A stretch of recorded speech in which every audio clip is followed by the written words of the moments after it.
Welcome students. आप के इस इंडियन पॉलिटी के क्लास में आपका स्वागत है।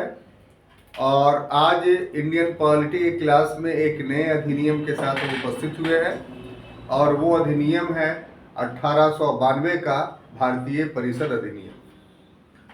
भारतीय परिषद अधिनियम को पढ़ने से पूर्व एक बात को जानना काफ़ी अनिवार्य है आपके लिए कि इस अधिनियम के बनने की प्रक्रिया की शुरुआत 1857 के विद्रोह के बाद ही हो गया था। 1857 के विद्रोह ने इस बात को साबित कर दिया था कि भारत में ब्रिटिश शासन निष्कंटक नहीं है। भारतीयों के द्वारा इसे स्वीकार नहीं किया गया है, बल्कि बल के आधार पर इस शासन को भारत में चलाया जा रहा है। और ऐसे में ब्रिटिशों ने भी इस बात को महसूस कर लिया कि जब तक हम भारतीयों के मन मस्तिष्क को नहीं पढ़ेंगे, उनके आंतरिक भावों से परिचित नहीं होंगे, तब तक हम भारत में अस्थायी रूप से शासन नहीं कर सकते। तो इसी विचारधारा के परिवेश में अंग्रेजों ने कुछ परिवर्तन किए थे। और वो परिवर्तन क्या था कि ईस्ट इंडिया कंपनी के शासन को समाप्त कर दिया गया और डायरेक्ट ब्रिटिश संसद का या कह लीजिए ब्रिटिश सम्राट का शासन भारत में आरंभ हो गया। और अब ब्रिटिश शासन का उद्देश्य ये रहा कि हम भारतीयों का सहयोग या मंतव्य भारत में शासन करने के दौरान प्राप्त करते रहे। लेकिन उनका जो यह विचार था कि भारतीयों का सहयोग प्राप्त करते रहे शासन चलाने में, उसमें यह बात शामिल नहीं थी कि भारतीयों को पूर्ण भागीदारी दिया जाए, बल्कि उनका एकमात्र उद्देश्य यह था कि हम उनका सहयोग उसी हद तक प्राप्त करें जिस हद तक हमें यह जानकारी हो जाए कि इनके दिलों में क्या असंतोष है। दूसरे शब्दों में, भारतीयों के ब्रिटिश शासन के प्रति उनके मन में क्या विचार पनप रहा है, इस विचार को जानने हेतु भारतीयों का वो अपने साथ लेकर के शासन संचालित करने के लिए तैयार हुए थे। और इसके लिए सबसे पहला प्रयास किया गया था 1861 के भारतीय परिषद अधिनियम के द्वारा। और इसमें 3 भारतीयों को गवर्नर जनरल की जो विधायिका परिषद थी उसमें शामिल किया गया। तो उनका शामिल जो किया गया, तो उसके बाद भारतीयों के द्वारा इस पर असंतोष भी प्रकट किया गया। तो जब जब असंतोष प्रकट किया गया, तब तक आगे आने वाली अधिनियमों में कुछ और सुविधाएं दी गई और इस तरीके से असंतोष बढ़ता गया, सुविधाएं बढ़ती गई, असंतोष बढ़ता गया। अंग्रेजों ने सुविधाएं बढ़ाने की प्रक्रिया को जारी रखा। इस प्रकार से 1892 का अधिनियम बना, 1909 का भारतीय परिषद अधिनियम बना, 1919 का भारतीय परिषद अधिनियम बना और 1935 का भारतीय परिषद अधिनियम बना। तो कहने का अर्थ यह है कि अब जो हम लोग भारतीय परिषद अधिनियम पढ़ रहे हैं, वो इस नीति के तहत पढ़ रहे हैं कि अब भारत में राष्ट्रीय आंदोलन शुरू हो गया था और राष्ट्रीय आंदोलन के द्वारा अपनी मांगों को रखा जाना प्रारंभ कर दिया गया था और अंग्रेजों के द्वारा अब इन मांगों की उपेक्षा करना संभव नहीं था। इसलिए भारतीयों के मांगों के परिवेश में वो कुछ कुछ मांगे पूरी करते रहे और इसी पूर्ति करने का प्रक्रिया का परिणाम था 1892 का अधिनियम, 1909 का अधिनियम, 1919 का अधिनियम और 1935 का अधिनियम। क्लियर? तो ये इस अधिनियम के पढ़ाने से पहले ये छोटी सी बात आपको हमें बतानी थी। अब हम इस अधिनियम पे आते हैं कि इसमें 2 खंड होगा। पहला खंड कि अधिनियम पारित होने की परिस्थिति क्या थी और दूसरा खंड इसका होगा कि अधिनियम में जो प्रावधान किए गए वो प्रावधान कौन कौन थे। तो पहला जो खंड है उसमें कुल 4 टॉपिक हमने सेलेक्ट किया है कि अधिनियम पारित होने की परिस्थितियां की क्या थी। तो 4 परिस्थितियां थी, हम चारों का बारी बारी से आपके समक्ष प्रस्तुत करते हैं। उसमें सबसे पहला था कि 1861 के अधिनियम के प्रति असंतोष। जैसा कि मैंने अभी अभी आपको बताया कि 1857 के विद्रोह के बाद ब्रिटिश नीति में परिवर्तन हुआ और अब अंग्रेजों के द्वारा ब्रिटिश शासन में भारतीयों की भागीदारी देने की बात स्वीकार कर ली गई और इसका सबसे पहला प्रकटीकरण जो हुआ वो 1861 के अधिनियम। 1861 के अधिनियम में क्या था कि अब जो गवर्नर जनरल की काउंसिल होगी तो इस काउंसिल में 1853 के अधिनियम से ही यह प्रावधान था कि ये काउंसिल अब विधान परिषद के रूप में भी काम करेगी, एक विधायिका रूप में भी काम करेगी और 1853 के अधिनियम के द्वारा ही विधायिका के लिए सदस्यों का मनोनयन कर दिया गया था। लेकिन 61 के अधिनियम में परिवर्तन यह किया गया कि विधायी सदस्यों की जो संख्या थी उस संख्या में से आधा संख्या जो है अशासकीय होगा, नॉन गवर्नमेंट होगा और उन आधे में से आधे जो नॉन गवर्नमेंट होंगे उसमें से भारतीयों को नियुक्त किया जाएगा। हालांकि ऐसा अधिनियम में लिखा नहीं गया था, लेकिन व्यवहार में 3 भारतीयों को 2 वर्ष के लिए गवर्नर जनरल की विधान परिषद में जो है वो गवर्नर जनरल के द्वारा मनोनीत किया गया, नॉमिनेट किया गया। ये जो 1861 के अधिनियम का जो प्रावधान था इसका उद्देश्य भारतीयों का सहयोग प्राप्त करना था, भारतीयों के मन की बातों को जानना था। लेकिन इससे भयंकर असंतोष उत्पन्न हो गया भारतीयों में। कैसे? वो इस प्रकार से कि जिन 3 भारतीयों को गवर्नर जनरल की विधायी परिषद में नियुक्त किया जाता था वो ऐसे भारतीय होते थे, या तो जमींदार होते थे या फिर प्रशासनिक कामों से अवमुक्त होकर के रिटायर होकर के बैठे हुए व्यक्ति होते थे या फिर धनी व्यक्ति होते थे। कहने का अर्थ ये होता था कि होते थे भारतीय, लेकिन भारत की आम जनता की समस्याओं या आम समस्याओं से उनका कोई संबंध नहीं होता था, उनको जानकारी ही नहीं होती थी कि भारत के आम लोगों की समस्याएं क्या है। इसलिए भारतीय जनमानस की जो आकांक्षाएं थी उन आकांक्षाओं की पूर्ति इन 3 सदस्यों के द्वारा गवर्नर जनरल की काउंसिल में नहीं किया जाता था। तो इसलिए 1861 के अधिनियम में जो भारतीयों के सहयोग प्राप्त करने के लिए जो ये प्रावधान थे वो प्रावधान नाकाफी थे भारतीयों के असंतोष को कम करने के लिए। इस कारण से भारतीयों का असंतोष लगातार बढ़ता चला गया। तो कहने का अर्थ यह है कि 1861 के अधिनियम में जो प्रावधान थे उस प्रावधान से भारतीयों का संतोष कम नहीं हुआ, बल्कि ग्रेजुअली भारतीयों का संतोष बढ़ता रहा और ये इतना बढ़ता रहा कि आगे चलकर फिर ऐसी परिस्थितियां उत्पन्न हुई जिसमें भारतीयों को और सुविधा देने हेतु दूसरा अधिनियम या दूसरा भारतीय परिषद अधिनियम बनाना अनिवार्य हो गया और उसी विचारधारा की परिणति थी 1892 का भारतीय परिषद अधिनियम। तो एक तो बीज 1892 का परिषद अधिनियम का बीज छुपा हुआ था 1861 के अधिनियम में। अब दूसरा काउज जो था वो कांग्रेस की स्थापना, एस्टेब्लिशमेंट ऑफ कांग्रेस। आप जानते हैं कि कांग्रेस की स्थापना 28 दिसंबर 1885 ईस्वी को एलन ऑक्टेवियन ह्यूम ने किया था।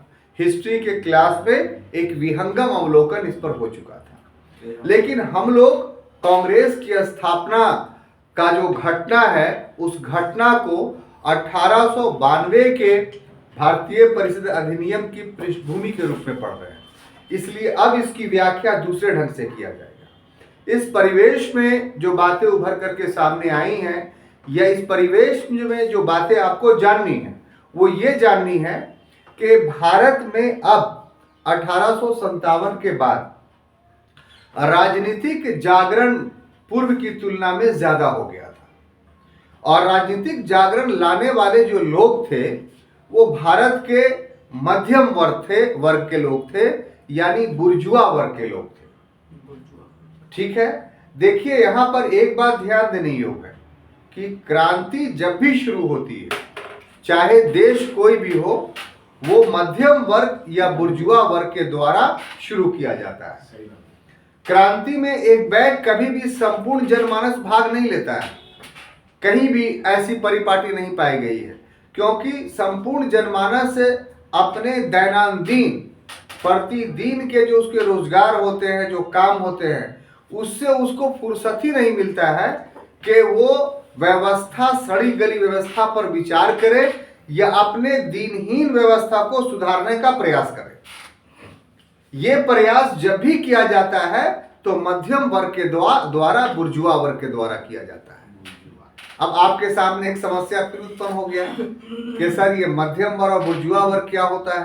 तो संक्षेप में ये कह लीजिए कि समाज का वो वर्ग जो पढ़ा लिखा हुआ हो और समाज में घटने वाली सभी घटनाओं के प्रति सचेत रहता हो, जिसमें शिक्षक, प्रोफेसर, वकील, डॉक्टर, पत्रकार, तकनीशियन, ये सारे लोग शामिल हैं, फिलोसोफर्स, ये सारे लोग मध्यम वर्ग में शामिल होते हैं।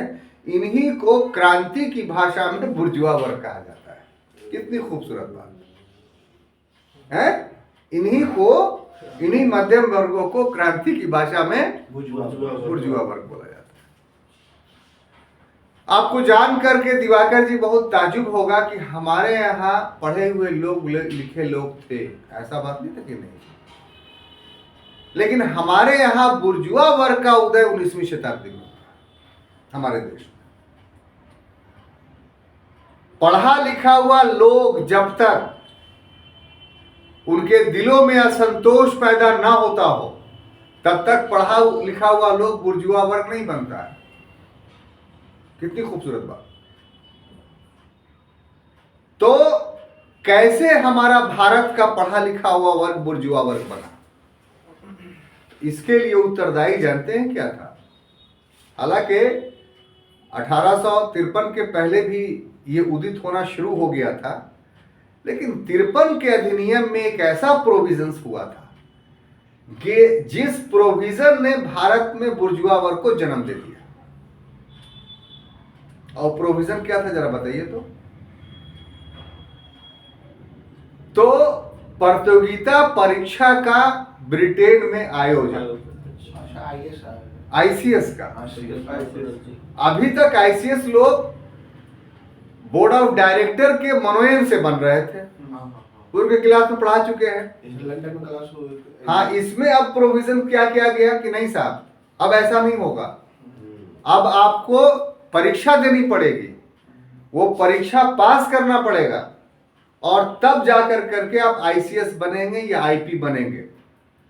आईसीएस का मतलब इंडियन सिविल सर्विस और आईपी का मतलब इंडियन पुलिस, जिसको आज आईपीएस बोला जाता है, इंडियन पुलिस सर्विस। उस पीरियड में इसको सिर्फ बोला जाता था आईपी, इंडियन पुलिस। क्लियर? जी सर। मैंने एसपी साहब का ये पदावली था। तो भारतीयों को इससे अलग नहीं रखा गया था, वो भी शामिल हो सकते थे। सबसे महत्वपूर्ण परिवर्तन ये था। लेकिन जब भारत के लोग प्रयास करने लगे तो उनको दो प्रकार का दिक्कत हुआ।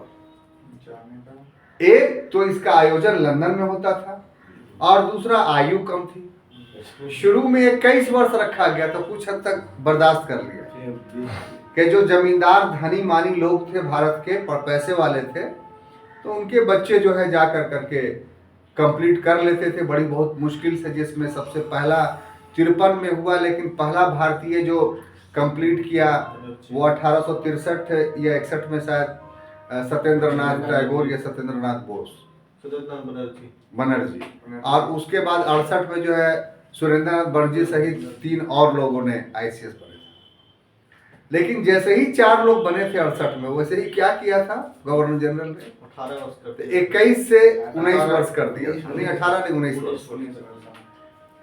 यानी ये 2-4 लोग भी अंग्रेजों को बर्दाश्त नहीं हो रहे थे, खटक रहा था। इसके खिलाफ, सिविल सेवा नीति के खिलाफ, गैर सैनिक सेवा नीति के खिलाफ पढ़े लिखे भारतीय जो थे वो बुर्जुआ वर्ग में कन्वर्ट हो गए। और सुरेंद्र नाथ बनर्जी ने इसके लिए एक ऑर्गेनाइजेशन बनाया और यही ऑर्गेनाइजेशन 1885 तक आते आते एक वट वृक्ष बन गया और कांग्रेस में कन्वर्ट कर गया। बात समझ में आई? तो इसको हम लोग कांग्रेस की स्थापना भी डिटेल से पढ़ चुके, उसमें नहीं जाते हैं। अब देखिए कि ये कांग्रेस जो स्थापित हो गया तो ये अकाउंटेबल कैसे हो गया 1892 के परिषद के अधिनियम के लिए? तो अकाउंटेबल इसलिए हुआ कि कांग्रेस अपनी स्थापना के बाद ही भारत के स्वतंत्रता की मांग इसने नहीं की। कांग्रेस के द्वारा भारत की स्वतंत्रता की मांग सबसे पहले जो की गई वो 1929 के लाहौर अधिवेशन में। उसके पहले कांग्रेस का लक्ष्य 1885 से 1905 तक ब्रिटिश शासन के अधीन रहते हुए अपनी कुछ मांगों को मनवाना था, जिसको उदारवादी युग कहा गया और उग्रवादियों के द्वारा इसे भिक्षावृत्ति की नीति, मेंडेंसी पॉलिसी कहा गया। तो इस क्रम में जो मांग थी कांग्रेस की वो अधिक सुविधाएं प्राप्त करने की थी, जैसे शाही आयोग की नियुक्ति किया जाए, रॉयल कमीशन की, जो भारतीयों के मांगों की जांच करे, ब्रिटिश शासन में और अधिक से अधिक प्रतिनिधित्व दिया जाए। इसके अलावा स्थानीय स्वशासन जो था उसको और विकसित किया जाए, जो करों का आरोपण था उसको न्याय संगत बनाया जाए, जो विधायिका थी जिस रूप में भी थी उसमें और प्रश्न पूछने का अधिकार दिया जाए, बजट पर भी प्रश्न पूछने का अधिकार दिया जाए। तो कांग्रेस अपने स्थापना के समय से ही इस प्रकार की मांगे करना प्रारंभ कर दिया था और कांग्रेस की ये मांग ग्रेजुअली धीरे धीरे बहुत आक्रामक होती चली जा रही थी, जिसकी उपेक्षा करना ब्रिटिश शासन के लिए संभव नहीं था। तो उसी की परिणति थी कि अंततः अंग्रेजों को 1861 के अधिनियम में प्रावधानित प्रावधान से और अधिक सुविधा देने के लिए 1892 का 1892 ईस्वी का भारतीय परिषद अधिनियम पुनः पारित करना पड़ा। ये दूसरा काउज था कांग्रेस की स्थापना, या ये कह लीजिए कि कांग्रेस की स्थापना ने दूसरा परिवेश परिस्थितियां उत्पन्न की। तीसरा काउज जो था इस अधिनियम को बनने में वो था डफरिन की भूमिका। लॉर्ड डफरिन कौन थे? लॉर्ड डफरिन बताइए दिवाकर जी। तो लॉर्ड डफरिन भारत के वायसराय थे। कब से कब तक रहे? तो 84 से लेकर करके नहीं 90 तक भारत के वायसराय रहे। कहा जाता है ऐसा कि लॉर्ड डफरिन के दिमाग की उपज थी कांग्रेस, और कांग्रेस वास्तव में लॉर्ड डफरिन ने ही बनाया था, और कांग्रेस का इस्तेमाल वो एक सेफ्टी वॉल्व के रूप में करना चाहता था, सुरक्षा कपाट के रूप में। यानी भारत के लोग वर्ष में एक बार एकत्र हों और अपने असंतोष को व्यक्त कर दे, हम जान जाएं और उसके अनुरूप शांति कायम कर दे। ये व्याख्या विवादित है जो हमने किया कि डफरिन ने कांग्रेस को बनाया, ऐसा अक्षरशः स्वीकार नहीं किया जा सकता है। और सेफ्टी वॉल्व का सिद्धांत इतिहास में हम पूर्व में पढ़ा चुके हैं, तो उसमें आप इसको देख लीजिएगा। लेकिन इतना तो सच जरूर है कि डफरिन के कार्यकाल में ही कांग्रेस बनी, इसमें कोई तो दो राय नहीं। डफरिन ने बनवाया नहीं बनवाया ये एक विवाद का विषय है, तो हमारा मुद्दा वो नहीं है कि उस विवाद में पड़े, वो हिस्ट्री का मुद्दा था, उस समय क्लास में पढ़ करके हम लोग समझ चुके हैं। आज समझना ये है कि डफरिन का 1992 का अधिनियम बनाने में क्या भूमिका रही। तो जब कांग्रेस 1885 में स्थापित हो गया तो 85 का अधिवेशन कहाँ हुआ? मुंबई में। 86 का अधिवेशन कहाँ हुआ? कलकत्ते में। और 87 का अधिवेशन कहाँ हुआ? मद्रास में बन मद्रास में।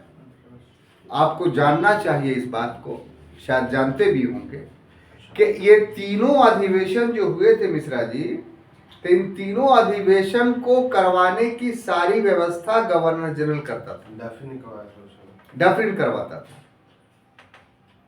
व्यवस्था का मतलब क्या? जो प्रतिनिधि जाएंगे उनके लिए रहने की व्यवस्था, खाने की व्यवस्था, जो संबोधन करने के लिए मंच बनेगा वो मंच बनाने की व्यवस्था, तो स्थानीय प्रशासन पूरी तरीके से इन कार्यों को करता था।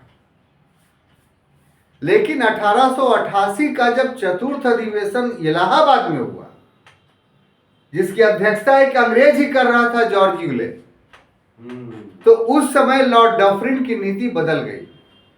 लॉर्ड डफरिन को कांग्रेस से डर लगने लगा कि इसको जो सुविधा दे रहे हैं तो ये कहीं वट वृक्ष तो नहीं बनता जा रहा है अंग्रेजों के खिलाफ। तो 1888 में उसने इलाहाबाद में, जिसकी अध्यक्षता जॉर्ज यूले कर रहा था, उसमें सरकार का कोई भी सहयोग कांग्रेस के अधिवेशन को नहीं मिला, बल्कि उसमें उसके बाद के अधिवेशन में एक सर्कुलर जारी किया डफरिन ने कि कोई भी सरकारी अधिकारी कांग्रेस के अधिवेशन में भाग नहीं लेगा। पहले सरकारी अधिकारी भी भाग लेते थे। तो इस तरीके से डफरिन ने यह वक्तव्य दिया खीज में, गुस्सा होकर के, कि कांग्रेस बहुत बड़ा संगठन नहीं है, ये कुछ मुट्ठी भर भारतीयों का संगठन है। ये जो बात अब बोलती है ये नहीं माना जाए कि संपूर्ण भारत के जनता का प्रतिनिधित्व करती है। यानी कांग्रेस को अब निकृष्ट साबित करना उसका उद्देश्य था। एक पक्ष तो ये था, लेकिन डफरिन कांग्रेस की लोकप्रियता या भविष्य में होने वाली लोकप्रियता से अवगत था। वो इस बात को जानता था कि इस बच्चे का जन्म हो चुका है, वो बच्चा एक दिन विशाल व्यक्ति बनेगा, एक ज्ञानी व्यक्ति बन के उभरेगा, और ये वो मांग करेगा अपने अधिकारों का, जिस अधिकारों का हनन हम कर रहे हैं। इसलिए उसका ये विचार था कि अब भारतीयों को अधिकार देना पड़ेगा। एक तरफ वो कांग्रेस को तुच्छ भारतीयों का एक छोटा संगठन कह रहा था, लेकिन दूसरी तरफ वो कांग्रेस का भविष्य में विकराल रूप लेने से भी अवगत था, और भविष्य में भारतीयों को और सुविधा देना होगा, यह उसके मन में विचार कौंधने लगी थी।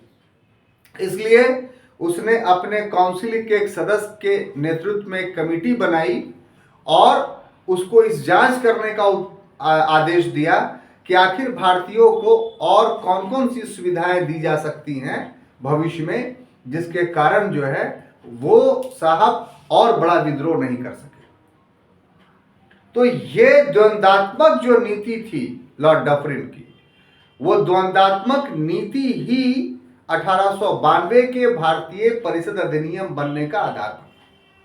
और वो कैसे, वो तो चला गया, लेकिन जो कमेटी की रिपोर्ट ब्रिटेन गई थी, डफरिन ने भेजा था, उसकी जांच के लिए 1890 ईस्वी में, कब, 1890 में, जो उस समय भारत सचिव थे यानी लॉर्ड क्रॉस, इन्होंने विचार करना शुरू किया, और विचार करके 1890 में भारतीयों को और सुविधा देनी होती हेतु एक प्रपोजल जो है ब्रिटिश संसद में प्रस्तुत कर दिया लॉर्ड क्रॉस ने। और इन्हीं के द्वारा जो प्रस्तुत, लॉर्ड क्रॉस के द्वारा जो उस समय भारत सचिव थे, जो प्रस्तुत प्रस्ताव था, वही प्रस्ताव कन्वर्ट होकर के क्या बन गया, 1892 का भारतीय परिषद। तो इस प्रकार से छात्रों, ये चार परिस्थितियां थी, जो परिस्थितियां उत्तरदायी थी किसके लिए, 1892 का भारतीय परिषद अधिनियम को बनाने के लिए। अब हम लोग दूसरा खंड पढ़ने जा रहे हैं कि इस अधिनियम में क्या क्या प्रावधान थे। तो इसके महत्वपूर्ण प्रावधानों को हम लोग देखते हैं कि क्या क्या प्रावधान। सबसे पहला ये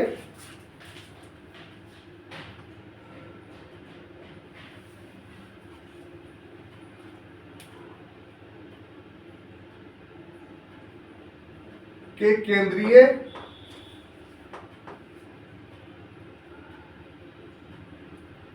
विधान परिषद में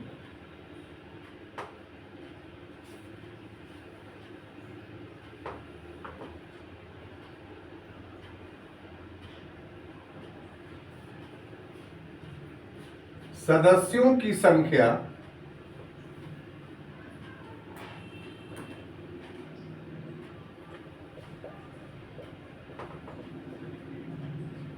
न्यूनतम 10 और अधिकतम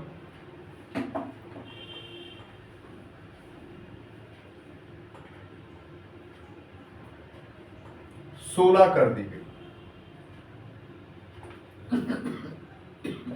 ये फर्स्ट प्रोविजंस था। अब यहां पर देखिए केंद्रीय विधान परिषद का मतलब क्या हुआ। केंद्रीय विधान परिषद की नींव डाली गई 1853 के अधिनियम में। और कैसे डाली गई कि गवर्नर जनरल की जो कार्यकारिणी थी उसी में 6 अतिरिक्त विधायी सदस्यों को नियुक्त कर दिया गया। और यही कार्यकारिणी जब विधान बनाती थी तो ये केंद्रीय विधान परिषद हो जाया करती थी। और इसी में परिवर्तन क्या किया गया 1861 में, तो 3 भारतीयों को उसमें नॉमिनेट कर दिया गया। यानी आज का संसद देखते हैं वैसा कोई भवन नहीं था, छोटा सा हॉल था नहीं, बल्कि जो काउंसिल ऑफ मिनिस्टर्स देखते हैं उसी टाइप के रूप का था कि गवर्नर जनरल की जो काउंसिल होती थी उसी काउंसिल में विधायी सदस्य को नियुक्त कर दिया जाता था। और जब वो काउंसिल कानून बनाती थी तो वही काउंसिल केंद्रीय विधान परिषद कहलाती थी। इतनी बात दिमाग में चली गई। अब 1892 के परिषद में क्या किया गया, तो जो 1861 के अधिनियम में था कि न्यूनतम 6 सदस्य और अधिकतम 12 सदस्य होंगे, यही ना था। तो अब किया गया, उसकी संख्या बढ़ा दी गई कि न्यूनतम 6 के जगह पर क्या हो गया 10। सब बात ना नहीं भाई 10 है। और अधिकतम कितना 16। यानी अब केंद्रीय विधान परिषद में सदस्यों की संख्या बढ़ करके न्यूनतम 10 और अधिकतम 16 हो गया। क्लियर। अब इसी से जुड़ा हुआ एक दूसरा प्रावधान था कि ये जो सदस्य संख्या होगा चाहे 10 हो चाहे 16 हो, उसमें आधा जो है गैर शासकीय सदस्य होंगे, आधा गैर शासकीय सदस्य, गैर शासकीय सदस्य होंगे, सदस्य होंगे। ठीक है। और इसी से जुड़ी हुई बातें जो रखी गई इसमें ये तीसरा कि इन सदस्यों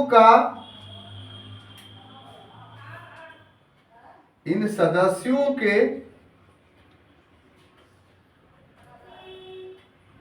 मनोनयन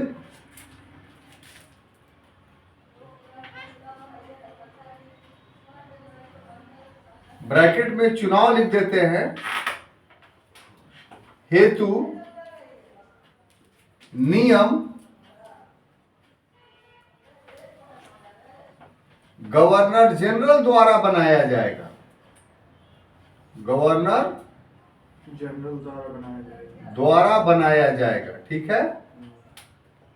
ये तीनों साथ साथ पढ़िए, उसके बाद के प्रावधान हम बताते हैं आपको। पहला तो आप समझ गए कि जो केंद्रीय विधान परिषद थी उसके सदस्यों की संख्या में वृद्धि कर दी गई। वृद्धि कैसे किया गया कि 61 में न्यूनतम संख्या जो 6 थी वो बढ़ा के 10 कर दिया गया, और अधिकतम संख्या जो 12 थी उसको बढ़ा करके 16 कर दिया गया। इसमें तो समझने में कोई बात नहीं था। अब जब भी संख्या को पढ़िएगा तो मिला करके पढ़िएगा ताकि सभी का याद रहे आपको। कभी एक एक्ट के विधान परिषद की संख्या को आप नहीं पढ़ेंगे, नहीं तो हमेशा कंफ्यूज रहेंगे।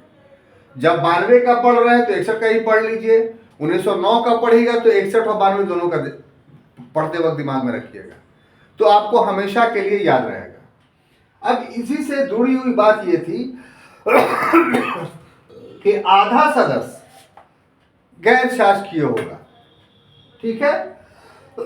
मतलब ये होगा कि अगर न्यूनतम 10 सदस्यों को नॉमिनेट करेगा गवर्नमेंट, तो 10 में 5 सदस्य ऐसा होगा जो गवर्नमेंट का आदमी नहीं होगा, नन गवर्नमेंट आदमी होगा। यहां पर भी ये नहीं लिखा गया भारतीय, गौर से देखिए, लेकिन उद्देश्य यही था कि भारतीयों की नियुक्ति की जाएगी। यानी पहले जो 3 भारतीय नियुक्त हो रहे थे, अब कितने होंगे? 5।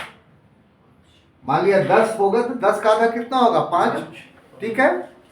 और तीसरा प्रोविजन यह कि कैसे इनको काउंसिल में लाया जाएगा, तो इसके लिए अधिनियम में चुनाव शब्द का प्रयोग नहीं किया गया है, मनोनयन शब्द का प्रयोग किया गया। बहुत गौर से समझिए इस बात को, क्योंकि ऑब्जेक्टिवली क्वेश्चन आ जाएगा तब फंस जाइएगा। क्या शब्द का प्रयोग किया गया है? मनोनयन शब्द का। और इसके लिए कहा गया कि कैसे मनोनयन किया जाएगा, इसके लिए नियम कौन बनाएगा? Governor general.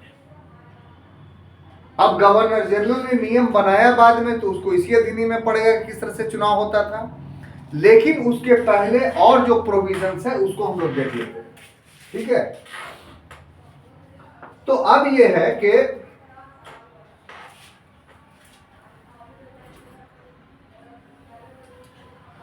परिषद के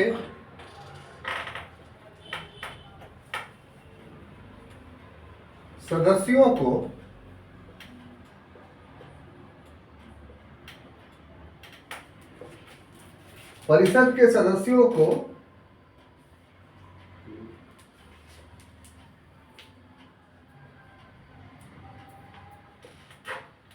बजट पर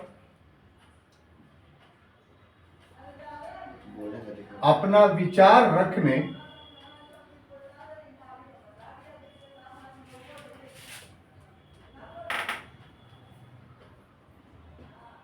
और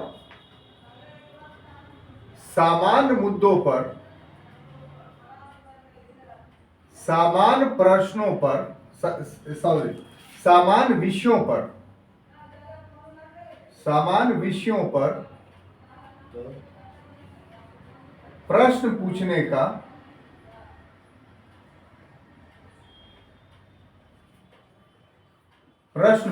का अधिकार दिया गया।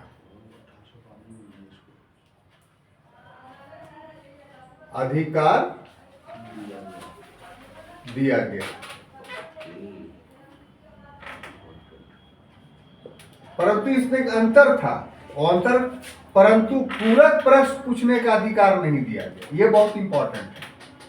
परंतु पूरक प्रश्न पूछने का अधिकार नहीं दिया गया।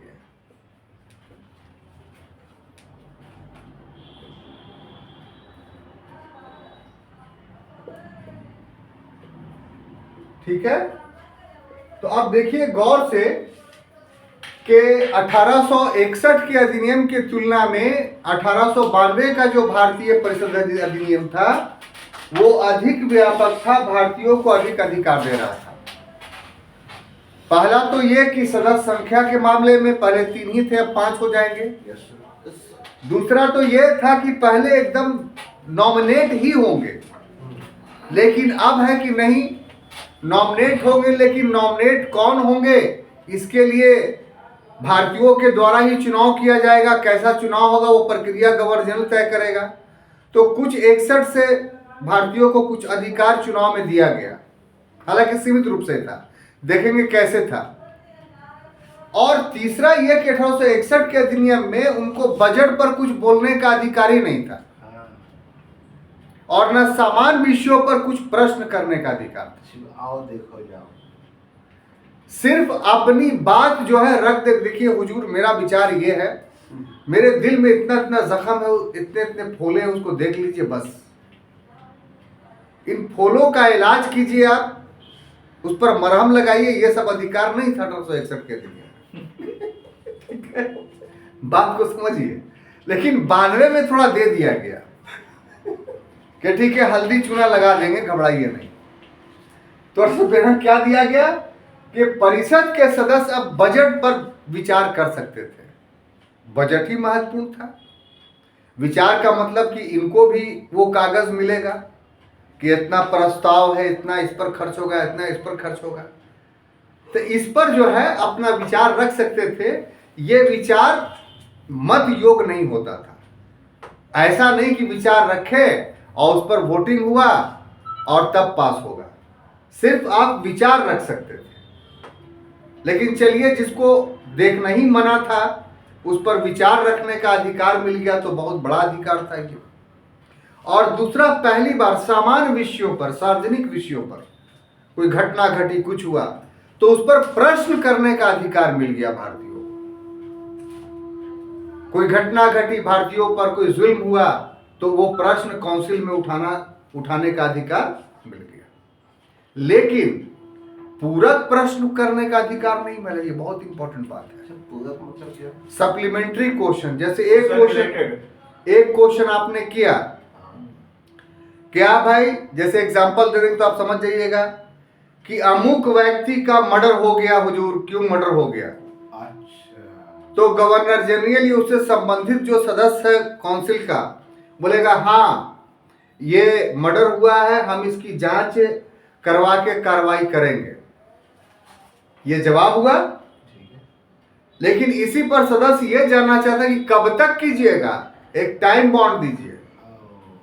तब इसके लिए पूरक प्रश्न करना पड़ेगा उसको कि हुजूर कब तक कीजिएगा, दूसरा पक्ष करेगा तब ना। तो ठीक है 6 महीना में हम कर देंगे। तो और पूरक प्रश्न करेगा कि नहीं तो बहुत विलंब हो जाएगा, न्याय की हत्या हो जाएगी, तब कहेगा अच्छा ठीक है 3 महीना में कर देते हैं।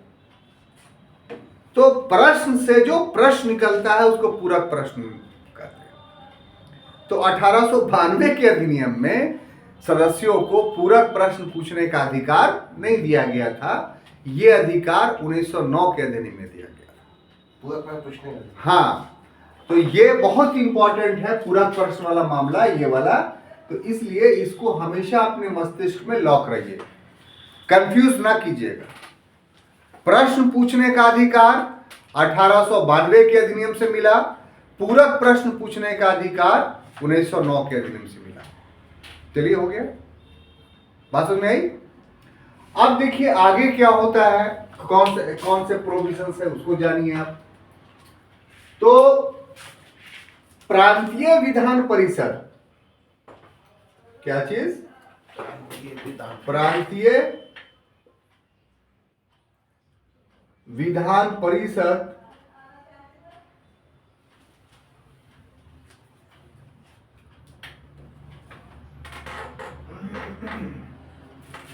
के सदस्यों की संख्या में भी वृद्धि की गई। के सदस्यों की संख्या में भी वृद्धि की गई।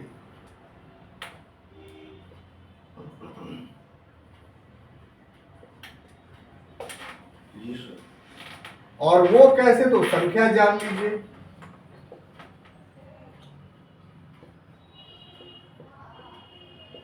ठीक है, तो बंबई, मद्रास, बंगाल, बंबई, मद्रास, बंगाल, मद्रास और बंगाल, बंगाल। ठीक है, यहां जो है न्यूनतम 8, अधिकतम 20, न्यूनतम 8, अधिकतम 20, समझ जाइएगा। जी सर। और उसके बाद उत्तर पश्चिमी प्रांत, जो उत्तर, बहुत इंपॉर्टेंट बात है ये, ठीक है, इसको जरा बढ़िया से समझिए। जो उत्तर पश्चिमी प्रांत हम लिख रहे हैं, तो इसका मतलब पाकिस्तान मत समझ जाइएगा, बल्कि उत्तर पश्चिमी प्रांत जो एक था वो आज का उत्तर प्रदेश था। ठीक था। जी सर। इसमें न्यूनतम तो 8 था लेकिन अधिकतम 15 ही था। बात समझ में आई? इसका मतलब क्या था कि 1892 ईस्वी तक भारत में कुल कितने प्रांत थे? 4 ब्रिटिश प्रांत। एक बंबई था, एक मद्रास था, एक बंगाल था और एक यूपी था। तो बिहार कहाँ था? नहीं था। बिहार अंग्रेजों का बिहार था, बंगाल बंगाल का के अधीन था। बिहार, उड़ीसा, ठीक है, माने ये अंडरस्टूड है। तो इस प्रकार से प्रांतीय विधान परिषद में भी चेंजिंग कर गया। अब देखिए साहब, जो सबसे महत्वपूर्ण बात है जिसके बारे में हमने कहा था कि इस अधिनियम के तहत, अच्छा ये तो 4 नंबर हो गया ना ये, यस सर। और ये 5 नंबर हो गया और ये 6 नंबर, ठीक है। तो निर्वाचन पद्धति, क्या चीज? निर्वाचन पद्धति। तो इस अधिनियम के लिए निर्वाचन पद्धति का के बारे में प्रोविजन किस में था? देखिए, तीसरा में था कि गवर्नर जनरल नियम बनाएगा। जी सर। तो निर्वाचन पद्धति गवर्नर जनरल के विनियम से बना, गवर्नर जनरल के रेगुलेशन से, विनियम से। विनियम का इंग्लिश क्या होता है? रेगुलेशन। तो जाहिर सी बात है कि दोनों जगह विधान परिषद थी, केंद्र में भी और प्रांतों में भी। तो दोनों जगह के नियम बने होंगे। काफी इंपॉर्टेंट है ये, देख लीजिए उसको। आमतौर पे लोग एक आम ही बात करते हैं, हम दोनों को अलग अलग बाइफिरकेट कर दे रहे हैं। ये केंद्रीय विधान परिषद, क्या चीज? केंद्रीय विधान परिषद कि इसके जो सदस्य होंगे वो कैसे चुने जाएंगे, एक तो बात ये हो गई। और दूसरा, प्रांतीय विधान परिषद, इसके कैसे चुने जाएंगे, ये दोनों अलग अलग होगा, ठीक है। प्रांतीय विधान परिषद। तो अब देखिए, केंद्रीय विधान परिषद में कितना? तो 5 सदस्य है ना, 5 सदस्य का चुनाव करना था। तो 5 सदस्य में जो है वो 2 भाग में बटा हुआ था। 3, 2, 3। नहीं, 4 और 1। तो 4 सदस्य जो चुने जाने थे वो 4 प्रांतीय विधान परिषद से। अच्छा, इससे। हाँ हाँ हाँ, 4 प्रांतीय विधान परिषद से। अब बात समझ में आई? दिमाग खुला? Yes sir. और जो 1 सदस्य चुना जाना था वो कलकत्ता के वाणिज्य मंडल से, कलकत्ता के वाणिज्य मंडल से। वाणिज्य मंडल का मतलब कॉमर्स कॉमर्शियल। सोसाइटी, ठीक है। अब इसी ढंग से यहां जो सदस्य थे, इसका चुनाव जो किया जाना था वो विश्वविद्यालय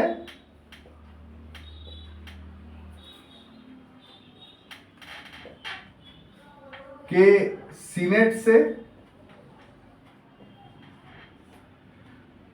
नगर पालिका,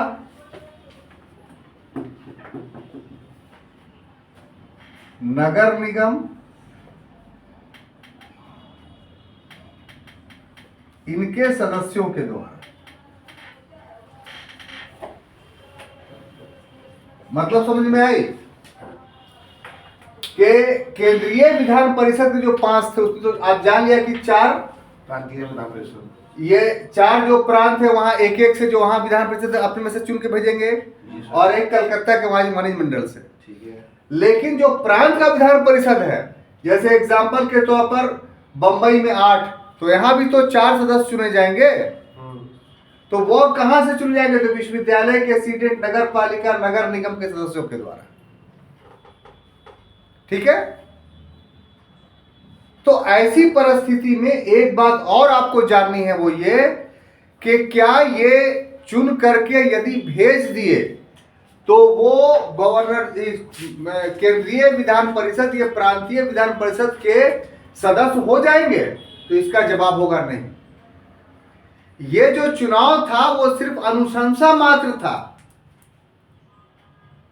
असल नियुक्ति करता था गवर्नर जनरल। जनरल। तो इसलिए चुनाव का प्रावधान तो था, लेकिन व्यवहारिक रूप से वो नियुक्ति होता था गवर्नर जनरल के द्वारा।